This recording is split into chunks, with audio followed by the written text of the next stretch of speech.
Thank you, Bernard. I'm a visiting professor in international relations at Reading, and Colin Gray recruited me as head of department, famous in military strategy. And I found myself saying to Colin, look, in the foreseeable future, and he said, and he smacked me around the head and said, the future is unknowable. So that's always in my mind. It is unknowable, and we shall see the extent to which we think it is knowable as we go through this voyage of discovery, which will take you into all sorts of corners of aerospace.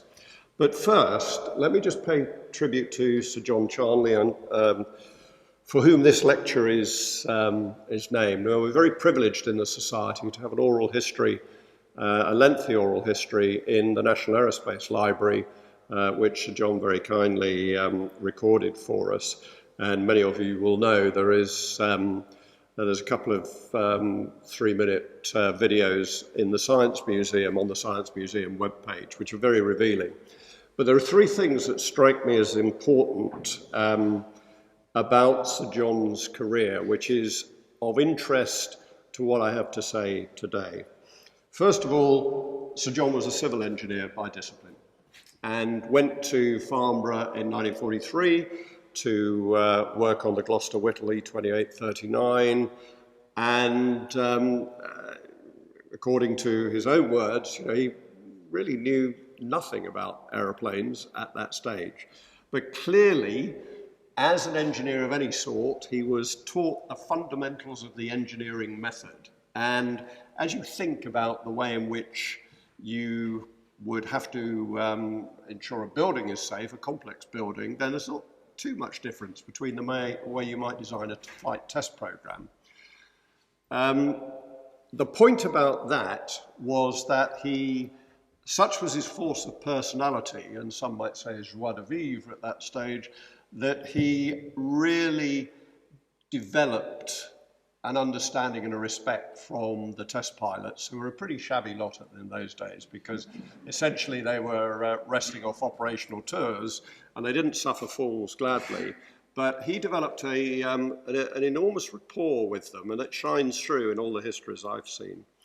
And then, of course, in particular, and germane to what we'll talk about tonight, is time at the Blind Landing Evaluation Unit, and particularly the certification of what may have seemed impossible at one stage. And by that I mean in 1961, the certification for blind landing of the Vulcan, and then subsequently for Trident and Concorde. And there is obviously a difference between certifying for civilian passenger carrying use than there would be in the military case. But it's that approach which set, if you like, the processes for airworthiness design, the types of system design, equipment specifications, the process you had to go through in order to accredit subsystems, which actually set the bedrock of the way we now accredit and certify electronic systems and avionics systems. So an important aspect. For me, there's another important aspect, that's the runway there at Thurley, which you will know is 2 miles long and 600 feet wide. It's not because I missed it one day, it's because when I was instructing at Cambridge University Air Squadron, if I had a student who really couldn't understand how to control the attitude on the approach, I used to bring him over here during the day, and you've got this wide runway which you can see for miles away, so you can spend a long time changing the aspect of the runway. There was never any aircraft there, and this was much to the puzzlement of the air traffic controllers, but I have to tell you, it did the trick. Yes, known knowns, known unknowns. Dom Rumsfeld was the person who used this phrase, particularly in 2003, happened to be when I was commanding the UK's forces in Iraq. This was before the invasion, and frankly, he gets a rough deal by the media, who sort of typify this as a piece of madness. Actually, he was asked about the presence of weapons of mass destruction in Iraq, and he went through a bit of evidence and said, therefore, you know, the stuff we know, the stuff we don't know, the stuff we think we might know, etc. But that's what he actually said, and it stuck with him. And in fact, he used it, Known Knowns and Known Unknowns, as the title of his autobiography. With that, we'll gloss over Don Rumsfeld's career. What I want to talk about tonight is this. There are some generally received wisdoms about the context in which we now operate in aerospace and are likely to operate in the next couple of decades. I want to then just look at the fourth industrial revolution, sometimes shorthand as Industry 4.0, and start to recognize what impact that might have on the way we do things in aerospace. And I'll use a couple of examples. One, urban air mobility, which will make your hair stand on end, and the other is high-value design, which we will all have a lot of respect for in the future. And then what does it mean for the society? I'm not going to touch on space, but I have made a 3-minute film about some of this where I do go into space, because people at the end say, well, you haven't mentioned space. Society's not strong on space, I have to tell you. But that's a shame, because by 2040, the space sector will be worth $1 trillion a year. And that's a market you can't ignore. But anyway, enough of that. Now, Tom Enders tried to beat me to the tape on this, because he wrote an article. Tom's in sort of wind-down mode, you know.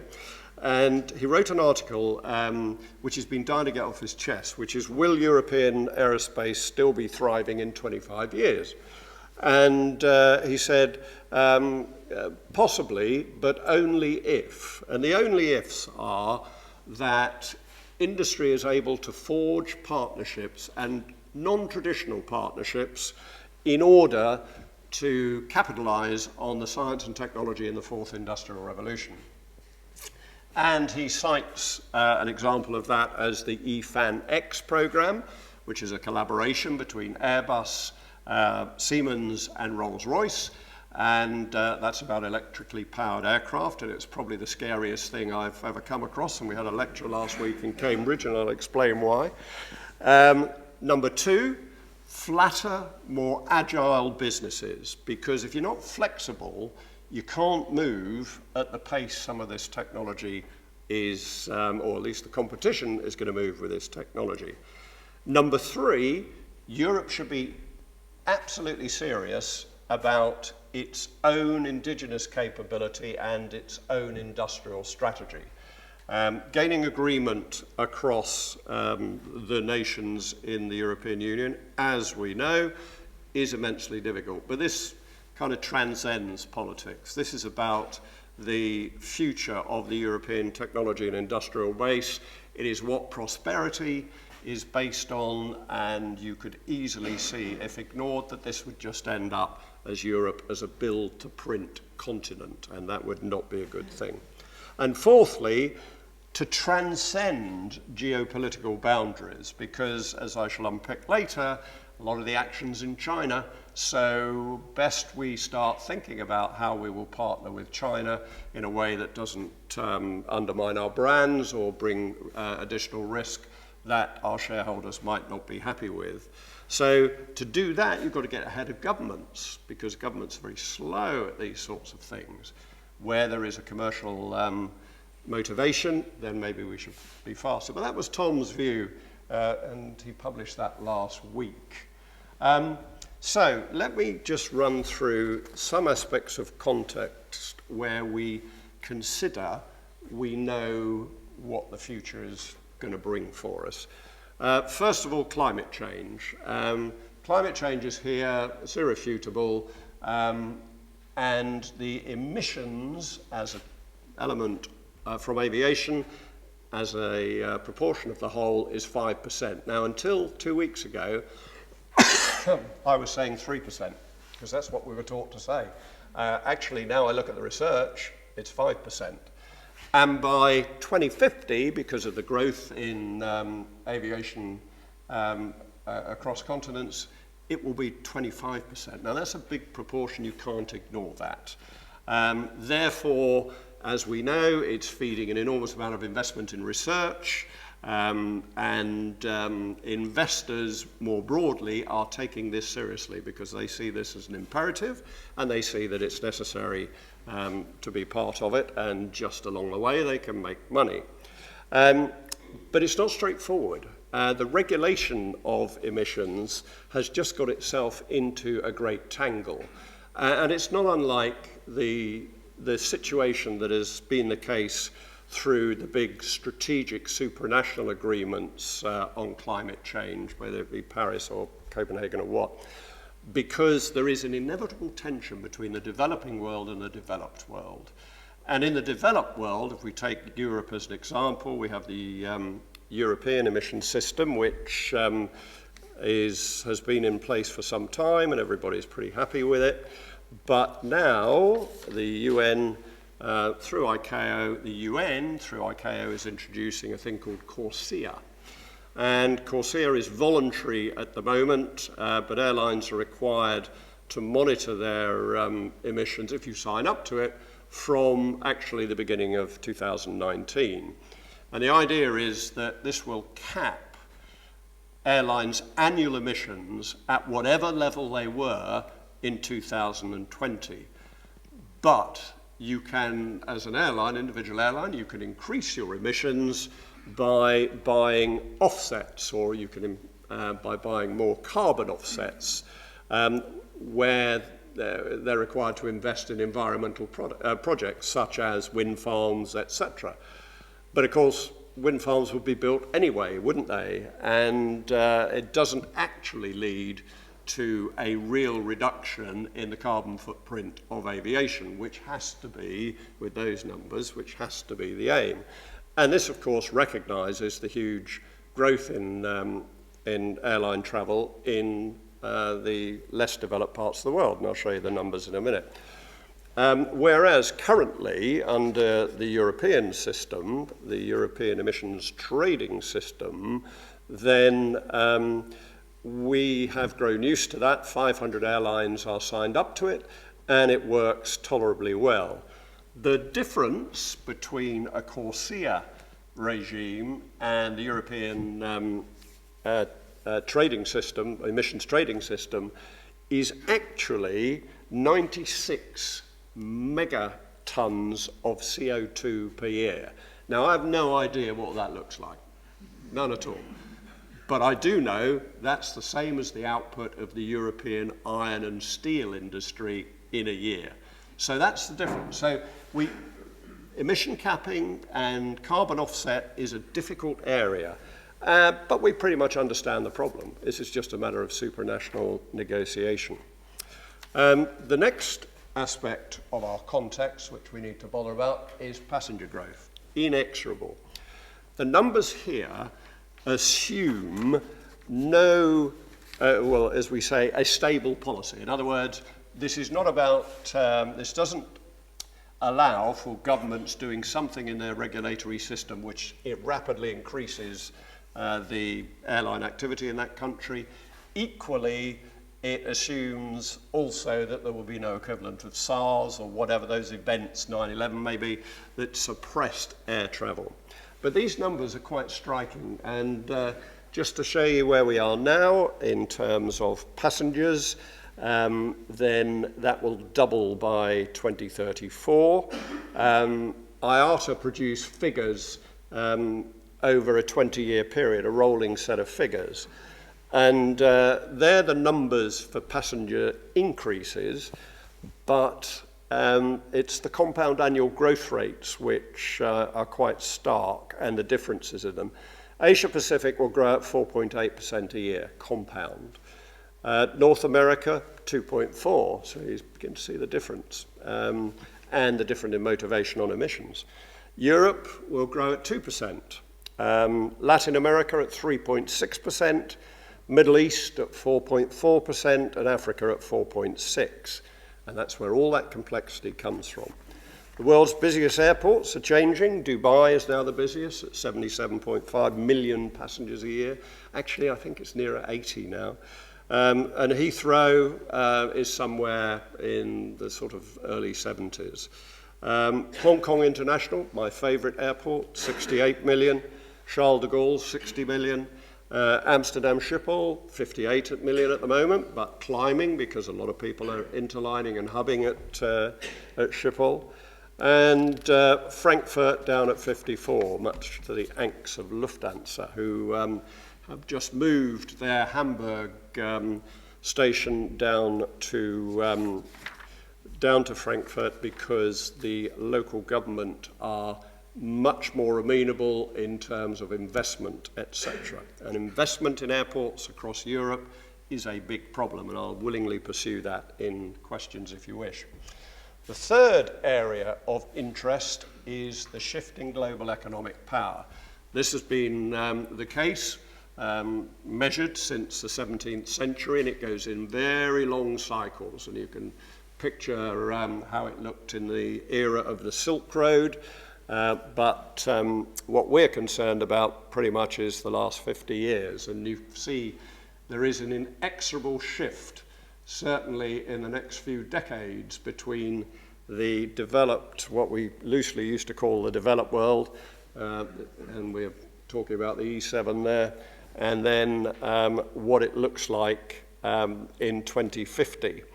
The problem is not particularly about total wealth, but there are some differences in the impact that that has from our point of view of trying to predict the future. In China, there is a growing prosperous middle class, and there's a bit of a rule of thumb in aircraft sales, and that's when a family's gross income reaches $30,000, they start to travel.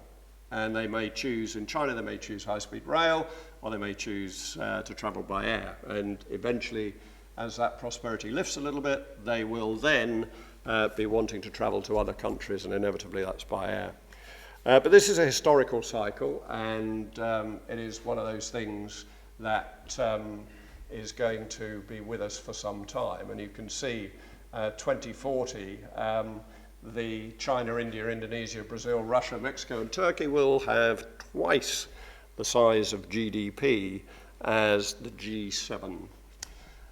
But of interest to us is, what does that mean in research? What does it mean in technology? These are the university rankings which are prepared every year by QS. It's a global organization which measures university performance for teaching and research across a number of disciplines. These are for technology and engineering. And if we were having this conversation in 2000, we'd see that there are 15 US universities, 4 in the UK, Oxford, Cambridge, Imperial and UCL, and 1 in Europe, École Polytechnique in Lausanne, and none in the Far East. As we looked at it in 2015, and this was where there was a marked change, we were then in a position of 14 in the Western Hemisphere and 6 in the Eastern Hemisphere. And UCL had dropped out of the UK list, and the number of US universities was declining. And the 2019 figures, I have been over again and again because I couldn't believe them. I could not believe the change in the US. I'm told there are a couple of things at work there. One is that some of the brightest brains want to get into Silicon Valley and be entrepreneurs as quickly as possible. The other is fees at US colleges have gone up enormously in recent years. But I don't know whether that's cause or effect or whatever, but I've just told that. Here in the UK, hang in there, Oxford, Cambridge and Imperial. In Europe, now École Polytechnique is there, and also the Milan Technical University, where they teach engineering in English. And then an equal number, 10, in the Far East. And we have to take note of that. We've known places like Singapore, their government policy, their investment in research, their investment in their university systems, we could expect that. But this is a transformative change, and that will not stop there, I suggest. So they're the sort of things we think we know. There are known knowns, and yet there's still a bit of ambiguity in the margins on some of them. So let's see, if we look at the fourth industrial revolution, how that applies, and more particularly, where the unknown bits are. The difference with the fourth industrial revolution and previous ones is it's virtually simultaneously global. In other words, given that there's 10 top-rate universities in the Eastern Hemisphere, 10 in the West, globally you can reap the benefit of this in a way that you couldn't have done in the second and third industrial revolutions for sure. So it's more accessible. Equally, I think by comparison with others, there is more obvious market pull. I can see how large and small businesses would look at this and say, I can see how to get competitive advantage out of this.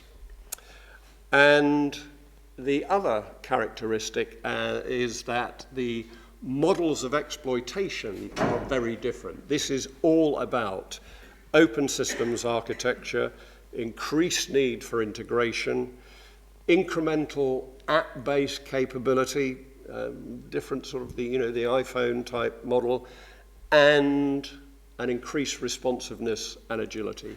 This stuff moves fast, no doubt about that. On Monday, the AIAA, which is the American Aerospace Trade Association, and McKinsey, my former employer, produced a report on the impact in the US or predicted impact in the US of the fourth industrial revolution. And in the bit that says, well, what does it look like? They said, well, there'll be universal connectivity, that artificial intelligence and high capacity processing will be absolutely commonplace, but there will be a cyber threat because, in a sense, we're more exposed. There'll be a massive surge in connected devices, the Internet of Things, and there'll be an intense competition for talent. And we wouldn't refute that. There will also be significant pressure on public resources, and I thought this was interesting because, first of all, this brings with it the sense of you can have an almost personalised relationship with your government in terms of their delivery of services to you, and that might not measure up to expectations. I mean, generally in our country, that has seemed to be the result, he says diplomatically.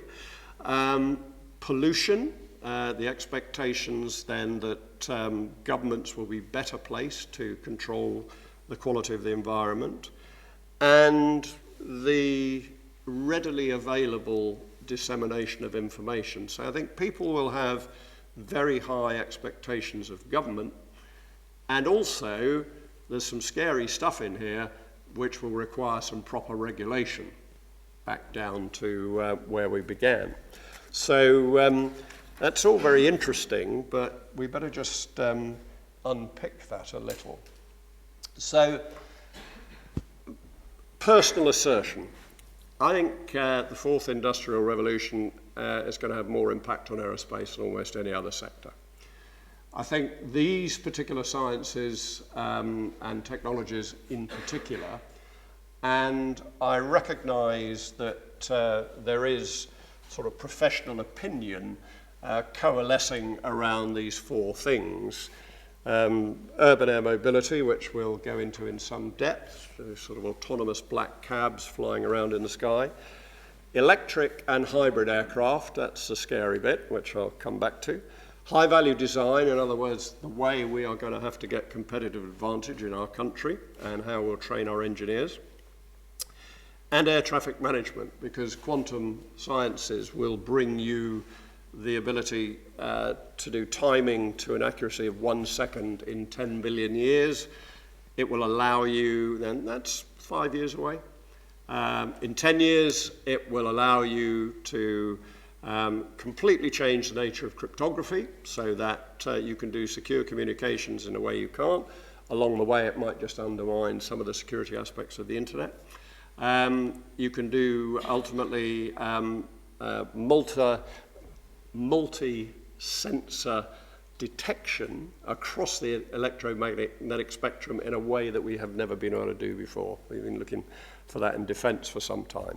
So, there's a lot of interesting stuff there, but let's just be clear about a remark I put in the synopsis, that when you see this stuff, then we have to be disciplined and not say, gee, yes, but why, how much? I'll give you an example. Willie Walsh speaking at the airline summit, I think this would be 2 weeks ago now, and he was beating up on air traffic delays in Europe.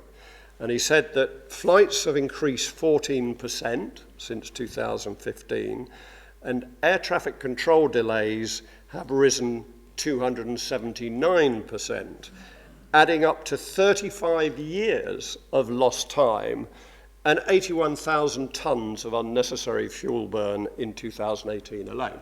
So burning 81,000 tons of fuel in a nugatory way makes your eyes water if you're a CEO of an airline, never mind the emissions. This situation is disgraceful and needs to be addressed, he said. So a technologist might come up and say, okay, leave it to me. I can do very accurate navigation through quantum timing. We can get much more traffic into a given bit of airspace. And. That wouldn't actually solve the problem, because what the problem was is there's a gross shortage of air traffic controllers in Europe. And the number of times if you fly the sector through Paris to Lyon, you'll find, it's hanging on a thread. So I think we just need to be circumspect about two things. One, so how do we actually use these things? And B, let's understand what has to be done before we do use them. And this is my point, and I'll return to this in the context of the society, because if you do that stuff, there will be some hard questions to answer, and particularly the how much, how safe bit. And there's a whole community of people out there who will be asking those questions. Some are asking it now. Regulators are always the last to ask the questions because they invariably don't like the answers. Investors are the first, and they are doing so now. The media is very interested, and the government departments see this as the pathway to prosperity, so they're pushing ahead on the pace. So that's who cares, and we care because we should. We are a learned society. We have the body of knowledge to be able to address those problems, and that should be our duty. But boy, is it difficult. Let's have a look at urban air mobility. This is a program. This is, it was known as the Amy Johnson Challenge. It's now known as Future Fight Challenge. Its umbrella organization is the ATI, the Aerospace Technology Institute, actually running the forum through the trade association ADS, and I'll show you what that looks like. But essentially, this is about on-demand air transport. Now, we've never done that before, unless you happen to own a private jet or private helicopter. Electrically powered, ducted fan, tilt rotor possibly, definitely vertical lift, and all running using an Uber-type app for call-off and air traffic management that uses artificial intelligence to stop you bumping into someone. This to me is scary, but there again. I can see the value of this in the mega cities of tomorrow, and in global population drift, there is a drift into urban areas, and you can see mega cities of the future needing to do this. I can't readily see it easily working in London, but I remain to be convinced. But there are a few aspects about this on which it will stand or fall. The first is probably public acceptability. So if, as is happening, a lot of the airlines are very interested in this sort of airport to city centre type approach, done relatively cheaply for their business class passengers as part of the package, then yeah, that's fine. But the minute one of these things crashes somewhere in a built-up area, and it looks as though it's only the elite who are flying around in them, then you can lose public opinion in a heartbeat. The second point about public acceptability will be cost. So, if you can bring the unit cost of these vehicles down to something very, very low, much lower than a commercial helicopter in which I gave 10 years of my life, then possibly. But certification of this is the biggest unknown of all. It costs routinely, and I'll show you a graph in a minute, a generic graph, but in the helicopter business, it costs you about £1 billion to certify a moderately complex passenger-carrying helicopter. That is a lot of money. So unless you can get the total unit cost of these things down and the cost of ownership, then I'm sceptical that the public will ever accept it. That won't stop us trying, and the way in which this is addressed, and we, the society, are inside this tent. This is the group on which I sit, which has 5 subgroups looking at the air vehicle, the operating environment, networks, markets, and finance, because we want to know really, is there an actual market for this? And in the McKinsey work with AIA that I referred to earlier, definitely commonplace by 2050. And actually, there is a similar thing working right now in Los Angeles, albeit with manned aircraft, but it does use an Uber call-down app. It is, interestingly, from an academic point of view, it's a true system of systems, because it pushes out the boundary across all sorts of areas, and therefore, the stakeholders who sit around the table are non-traditional people. They are not necessarily the people I've done business with for years and years. So it reaches far and wide. Financiers are there in the lead, as I've said. They like the idea of investing in the infrastructure, because infrastructure is relatively cheap in capital terms compared with the rest of the private equity and venture capital game, but you get a good cash flow. So this is beguiling to them. But I do wish to add a dose of realism when all these people get round the table and are awfully enthusiastic, because someone has got to sit there and say, okay, and I get your bit and I get your bit, but let's actually understand what it looks like when it's all together. And I seem to have switched the projector off. The interesting, I've lost a slide, never mind. There is a website in the US which is called Transport UP, and it tracks the leading edge air vehicles that would meet this requirement, and it determines there are 16, and it won't surprise you to know that amongst those are Boeing, Airbus, and Bell, and Aston Martin in the top 16, and then there are 67 others, and it's on a sort of ticker tape thing, and tomorrow I know I'll look at it and there'll be 71.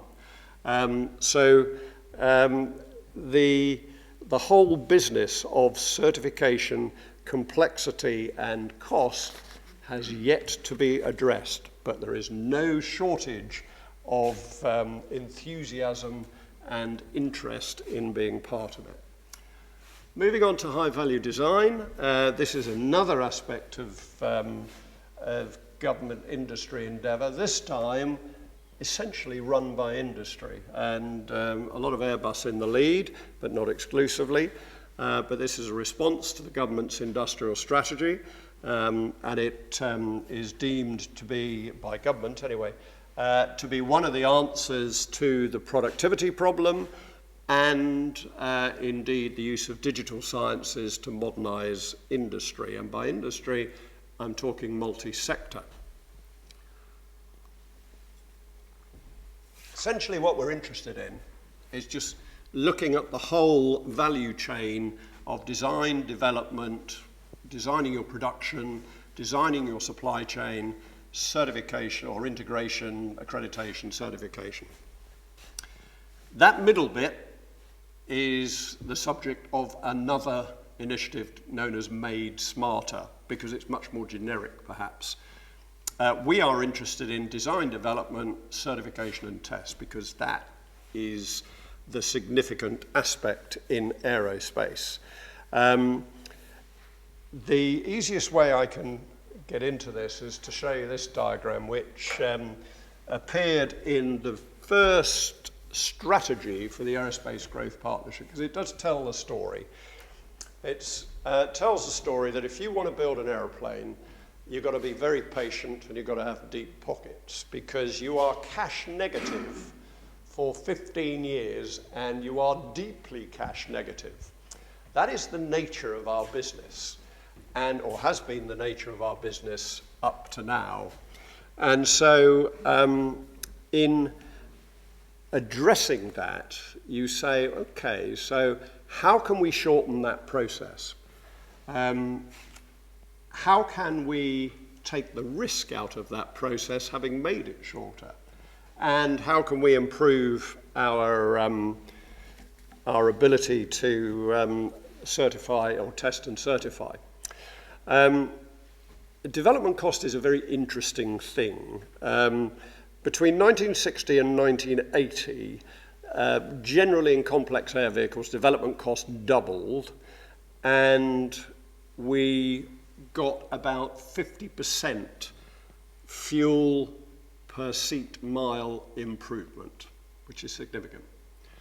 In 1960 to 2000, it went up by a factor of 8 times, and we only got a further 18%. So that is a cash pit, and that's why it is worthy of the effort. Along the way, you say, with, say, urban air mobility in your mind, well, yes, using fourth industrial revolution techniques, maybe we can reduce the unit cost, because we will have changed not only the way we design and develop, but also the way we produce. We'll also have changed the amount of time it takes for certification and test, which is a particularly difficult area in military stuff. Along the way, then we'll get it to market quicker, and we will have improved quality and reliability. And it's true to say, in complex air systems of the future, the expense of going to a lookalike prototype is probably going to be prohibitive. And as I say, for a helicopter, you spend £1 billion certifying it. Now, this is a tricky area, because when it comes to certification, and if you're talking about complex air systems that may be autonomous, then it's quite difficult to do certification in the traditional way anyway. The example I'll give you is in automotive, where there's much more going on currently in autonomous vehicles.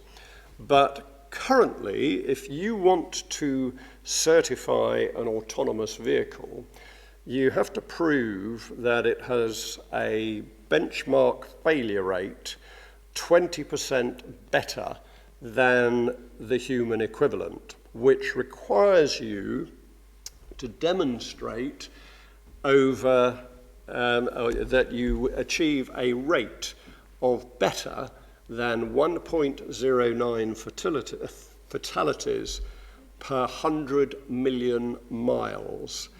That means you have to drive your autonomous vehicle for 11 billion miles to get it certified. That is not achievable. If you had 6 vehicles, it would take you 512 years. But that's what you're up against, because regulators have only got the regulations. And I was in on the early days of UAVs, and I remember Nats and the CAA when we started to talk about how can we fly UAVs in unsegregated airspace. They said, there's the Air Navigation Order in 1955.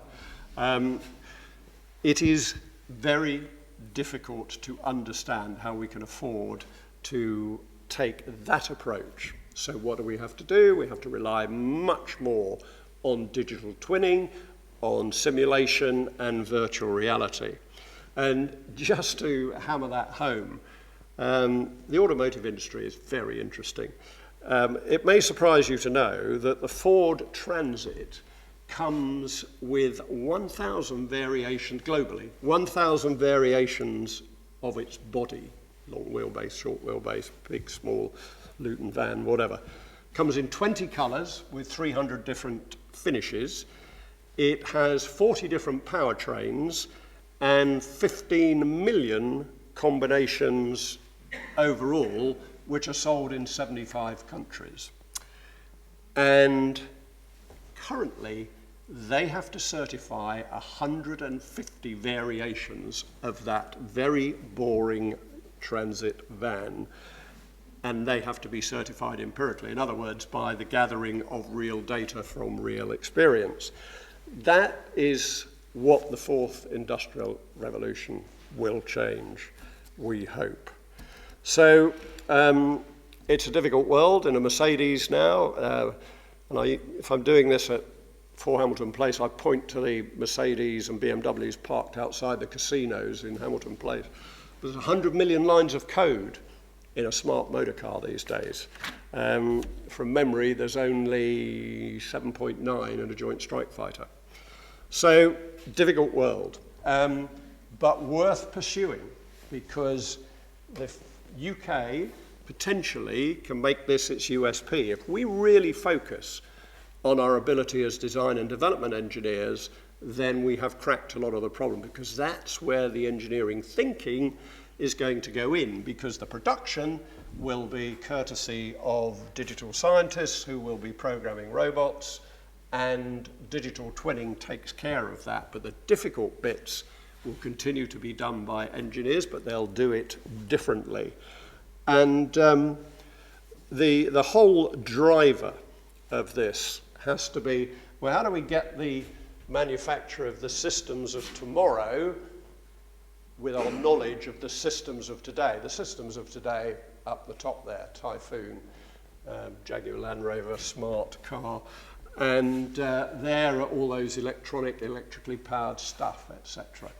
So we have to be able, if we as a nation want to preserve our prosperity in our sectors as we know them, then this is the big challenge. Now, the danger is we probably haven't started soon enough. But that diagram down there, the shadow, is from the Ford Motor Company, and it dates from the 1980s, and it comes as part of a body of work which makes it clear to us that 70% of product costs are locked in the concept design stage. It also tells us that the cost of in-service changes is 10,000 times more than an early design refinement. I mean, hardly rocket science, but you'd be surprised how sometimes we go into production without really understanding things, and these things have very long-term implications. Now, I said there is a danger that we've started too late in Germany, and I just happened to be working in Germany in the summer, And they're the DLR, which is the equivalent, it's the state equivalent of the Aerospace Technology Institute. It's the German Aerospace Research Institute, has just launched a virtual product house. And its aim is to establish a virtual OEM, original equipment manufacturer, develop the capabilities for digitization and for virtual certification. And that is fully funded by the German government, he says bitterly. Secondly, sitting on our group on urban air mobility is the Design Council. Now, they're very interesting, and they have just produced a paper on the design economy in 2018. And the value of design goods exports from Saudi, China, and South Korea from 2002 to 2015 rose by 3,457%, 793%, and 658% respectively. And in that time, the value of British design goods exports rose by 127% only. So think back to those universities transiting from west to east. That is significant. So there's 4 priority themes in the Brunel Challenge, and you don't need to read the small bits, but essentially it's about digital engineering. It's understanding how to create the environment. It's understanding how to put that into the enterprise, which is very different from the sort of enterprise that we use at the moment, the way we hand build helicopters, etc. And then transformative engineering skills, and of course my hobby horse, validation, certification and test, and assurance. But I'm going to return to transformative engineering skills in a moment. But it is true, the whole premise is that it is just getting more complicated to get to the end state of a complex system of systems. So what does it mean for the society? I'll take you back. This is a piece of work done by Dynamix, and I've collaborated with them, but essentially, if we look at the world as it was post-war up to the 60s, that should be 81, yeah, up to the 80s rather, then, most of you have recollection of this, we were accelerating through levels of attainment of performance and technology like there was no tomorrow. And I actually started my degree on the 3rd of October 1967, which was the fastest manned aircraft flight at the time, Mach 6.72, the Bell X-15. But it was exciting, it was glamorous, we all wanted to be part of it. That's why most of the people at my school read science A-levels. That's why we went and did engineering, physics or maths at university. And that's why we went to work in this business in one way or another. And it was an absolute pull. And that reflects the way things are now. The bottom wiggly graph is the society membership. 25% of our membership is over 55, 10% is over 70. And the histogram in the middle is the age profile of electronic engineers in a defense electronics business known well to me, and it just shows how the impact of that era, we're right at the end of it now. And so we are in a difficult place brought about by this, the wrong stuff, because by 2010, there had been a complete downturn in the investment of both government and PV, private venture money, in aerospace research and development. A lot of that driven by customer behavior on the defense side, and a lot of growing competition from emerging economies.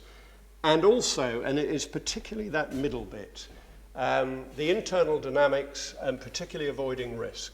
We went through a stage of deep risk aversion, and then that had implications. And so if you were a A-level student, undergraduate, or even a kid at primary school at 8, that's the environment that you would have looked at and said, well, what do I want to do with my life? And that was difficult. So my hope, my premise is this will change things.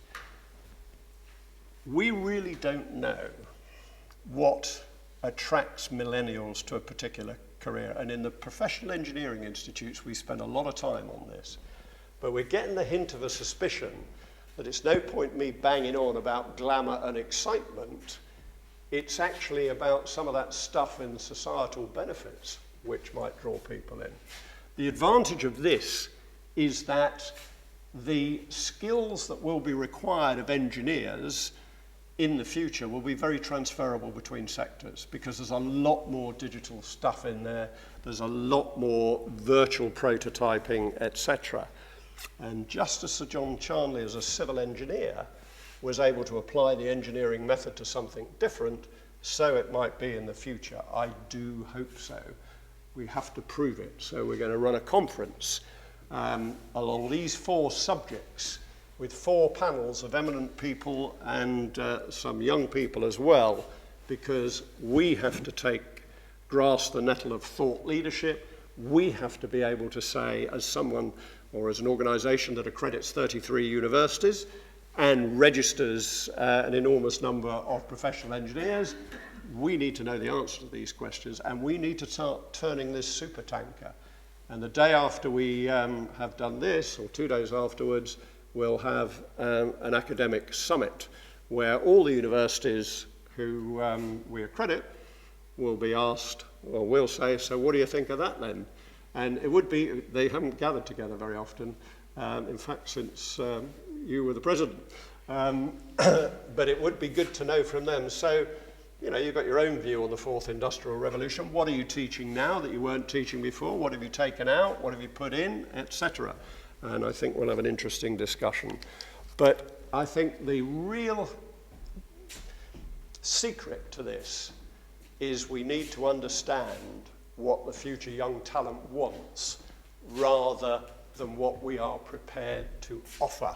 And that is a major transformation for a lot of companies.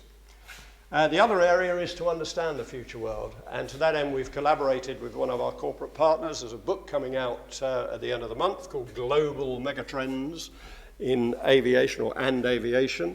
It goes through those different aspects, different characteristics.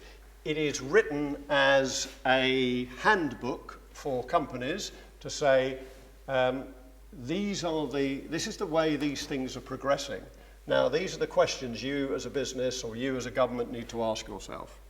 So we are running in November a scenario forum. Many of you will be aware of the Shell scenarios, which Shell run their business on very successfully.